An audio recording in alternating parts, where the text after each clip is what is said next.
കണിയാരല്ലേ? അതെ. ഞങ്ങളൊന്ന് സമയം നോക്കാൻ വന്നാ. വരിക. ദാ നോക്കിക്കോളൂ. 2:30 മണിയായി. പോയിക്കോളൂ. ഓ സന്തോഷമായി. അതല്ല, ഒരു കല്യാണത്തിന് കുരുത്തം നോക്കി മുഹൂർത്തം മുറിക്കാൻ വന്ന. അല്ല, പൊരുത്തം നോക്കി മുഹൂർത്തം കുറിക്കാൻ വന്ന. ഇതിനൊക്കെ പകല് വന്നുകൂടെ? സന്ധ്യ കഴിഞ്ഞാൽ ഇതൊന്നും നോക്കാൻ പാടില്ല. ചെറുക്കന് ഈ മിഡ് നൈറ്റിലാണ് സെറ്റപ്പ് ആയത്. നാളെ ഏർലി മോർണിംഗിൽ വെഡിങ് നടത്തണം. എല്ലാം ചടപടേന്നായിരുന്നു. എന്താന്ന്? നമ്മൾ ബ്രാഹ്മണന്മാരാണെന്ന് വിചാരിച്ചോട്ടെ. എല്ലാം പെട്ടെന്നായിരുന്നേ. എന്നാ പിന്നെ കല്യാണം കൂടി കഴിഞ്ഞിട്ട് മുഹൂർത്തം നോക്കിയാ പോരായിരുന്നു? മതിയായിരുന്നു, വെറുതെ മനുഷ്യന്റെ ഉറക്കം കളഞ്ഞ്. കണിയാൻ സാറോ അങ്ങനെ പറയരുത്.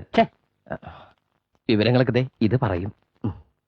മഹാലക്ഷ്മി പാതിരാക്ക് വന്നാലും മടക്കി വിടാൻ പാടില്ലെന്നാ. മഹാലക്ഷ്മി ആരാ? മോള ഭാര്യ ആയിരിക്കും അല്ലേ?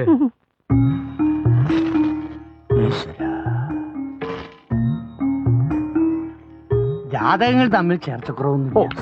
10-7 പൊരുത്തവും ഉണ്ട്. പക്ഷേ ഒരു കുഴപ്പം കാണുന്നുണ്ടല്ലോ. ഇന്നത്തെ കാലത്ത് അതൊക്കെ നോക്കുമെന്നറിയില്ല. ആ കൈ ഇങ്ങോട്ട് നീട്ടിയേ, ഇതങ്ങോട്ട് പിടിക്കുക. ഇപ്പൊ എല്ലാം ശരിയായില്ലേ?